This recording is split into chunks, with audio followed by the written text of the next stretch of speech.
The path to ending the devastating Russia-Ukraine war remains fraught with immense difficulty.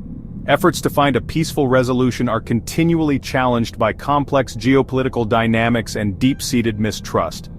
Russia in particular has demonstrated a strategic approach to diplomatic engagements. Many observers believe these engagements are not always aimed at achieving genuine peace swiftly. Instead, there is a prevailing view that diplomatic processes are sometimes employed by Moscow as a tool to gain tactical advantages or to reshape the narrative surrounding the conflict. This intricate diplomatic landscape requires careful navigation from all international actors involved in seeking a sustainable end to the hostilities that have caused such widespread suffering and instability in the region. Ukrainian President Volodymyr Zelensky has been notably vocal about his skepticism regarding Russia's intentions in peace talks. He has publicly accused Russia of using diplomacy as a smokescreen, a tactic designed to buy time for its military forces to regroup, rearm, and continue their operations. This accusation highlights the profound lack of trust that characterizes the interactions between Kyiv and Moscow.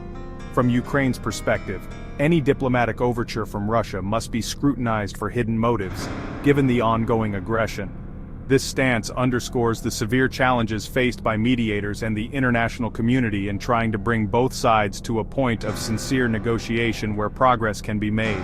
The broader diplomatic efforts are further complicated by the sheer scale of the conflict and the number of international interests at play. Various nations and international organizations have attempted to mediate or facilitate talks, but a unified and effective strategy has proven elusive. The differing goals and alliances of global powers often lead to fragmented approaches, which can inadvertently prolong the conflict rather than resolve it. Finding common ground, not just between Russia and Ukraine but also among international partners, is a critical yet formidable task. The search for a robust framework that can lead to lasting peace continues to be a central focus of global diplomacy, demanding persistence and innovation. Adding to the complexity is the strategic utilization of information and disinformation, which often accompanies diplomatic initiatives. Both sides and their respective allies engage in shaping public perception and international opinion, which can either support or undermine peace efforts. This information warfare creates an environment where distinguishing genuine efforts for peace from strategic posturing becomes increasingly difficult. Therefore, transparency and clear communication are paramount, though often hard to achieve amidst the fog of war and the intense pressures of international diplomacy. The international community must remain vigilant and discerning in its assessment of diplomatic moves. Following his return to office, U.S. President Donald Trump launched renewed diplomatic efforts aimed at brokering peace in the Russia-Ukraine war. This initiative was consistent with his campaign promise to achieve peace rapidly, famously vowing to end the conflict within 24 hours. One of his early actions involved proposing a 30-day ceasefire, specifically limited to energy infrastructure, alongside an exchange of prisoners of war. This initial push was designed to create a window for broader negotiations, demonstrating Trump's characteristic desire for quick results and bold actions on the international stage.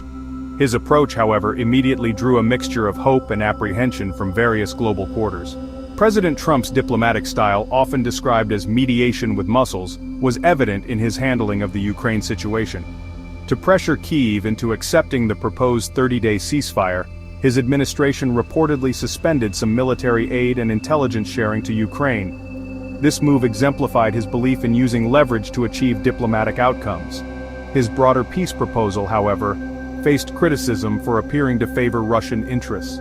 Suggestions included Ukraine ceding territory and abandoning aspirations for NATO membership, with U.S. normalization of ties with Russia potentially preceding a comprehensive peace agreement, a sequence many found concerning. Interestingly, while Trump initially advocated for an immediate ceasefire and directly involved the U.S. in mediation, his stance evolved. He later acknowledged that the ultimate negotiations would need to occur directly between Russia and Ukraine. This shift perhaps reflected the intractable nature of the conflict and the limitations of external mediation, without the full buy-in of the primary belligerents. Despite this, his methods, which sometimes involved sidelining European allies and initially bypassing direct, in-depth consultations with President Zelensky, caused considerable unease among traditional diplomatic circles and key partners who felt their concerns and Ukraine's sovereignty were not being adequately prioritized. On the other side of the diplomatic equation, Russian President Vladimir Putin publicly expressed gratitude for American involvement in the discussions. However, this apparent openness was coupled with a steadfast adherence to demands that many international observers and Ukrainian officials deemed unattainable. These demands often included territorial concessions and security guarantees that Kiev could not realistically accept. This stance from Moscow created a significant impasse, making substantive progress in peace talks exceptionally challenging.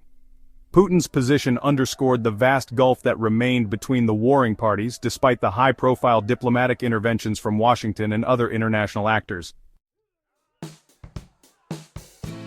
A cornerstone of the international response to Russia's actions in Ukraine has been the imposition of extensive economic sanctions.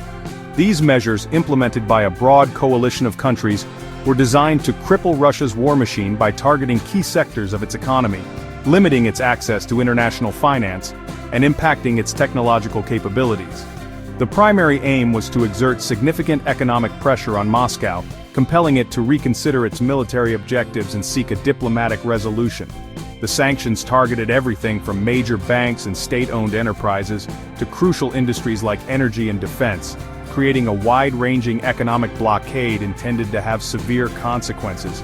The impact of these sanctions on the Russian economy has been undeniably significant. Reports indicate a reduction in Russia's gross domestic product and a noticeable decline in personal disposable income for many Russian citizens. Key industries have faced disruptions, and access to Western technology and markets has been severely curtailed. While the Russian government has sought to downplay the effects, the economic strain is evident in various economic indicators and anecdotal reports emerging from the country.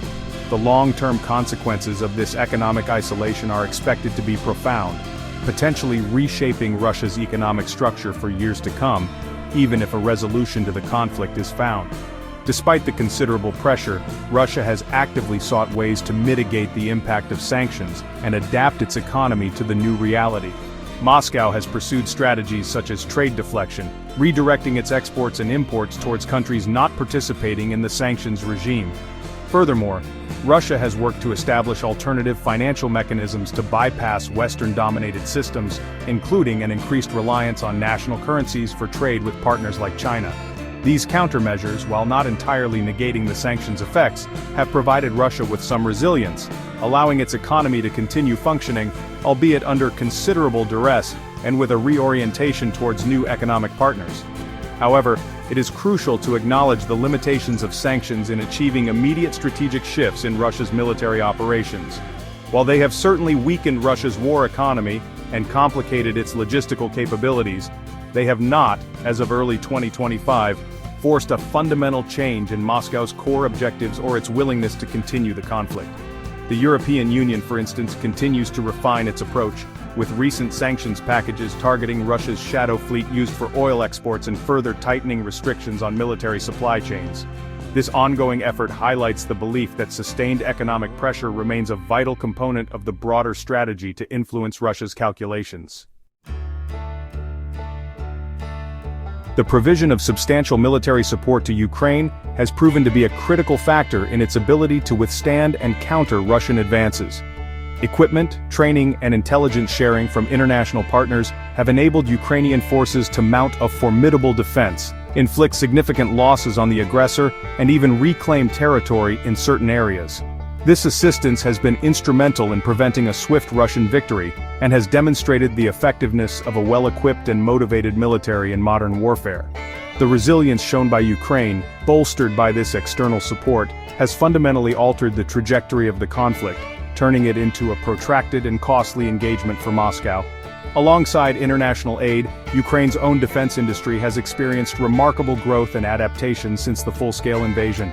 The country has rapidly scaled up its production of essential military assets, particularly drones, which have become a ubiquitous feature of the battlefield, used for reconnaissance, targeting, and direct attacks. This burgeoning domestic capacity not only supplements the aid received from allies, but also showcases Ukraine's ingenuity and determination to defend its sovereignty. The ability to produce and deploy advanced weaponry domestically is a significant strategic asset for Kiev, reducing its complete reliance on external suppliers for certain categories of military hardware and adapting quickly to evolving battlefield needs. Nevertheless, the military situation remains challenging. Russia continues to possess a numerical superiority in terms of troops and certain types of conventional weaponry. Moscow has also reoriented its defense production to meet the demands of the ongoing war, learning lessons from the battlefield and in some areas, outpacing NATO countries in terms of sheer output of specific munitions. This reality means that achieving a purely military victory for Ukraine, defined as the complete expulsion of Russian forces from all its territory, remains an incredibly difficult prospect. The ongoing conflict highlights the brutal arithmetic of attrition and the immense resources required to sustain high-intensity warfare over extended periods. Therefore, a combined and sustained strategy offers the most viable path towards a just and lasting resolution. This approach must continue to integrate robust economic pressure on Russia through carefully targeted and enforced sanctions, with consistent and substantial military support for Ukraine. Neither element alone is likely to be sufficient. Economic sanctions weaken Russia's capacity to wage war over the long term, while military assistance empowers Ukraine to defend itself and negotiate from a position of relative strength. The international community's unwavering commitment to this dual approach is paramount to ensuring that Ukraine can ultimately secure its sovereignty and territorial integrity, paving the way for a stable peace in the region.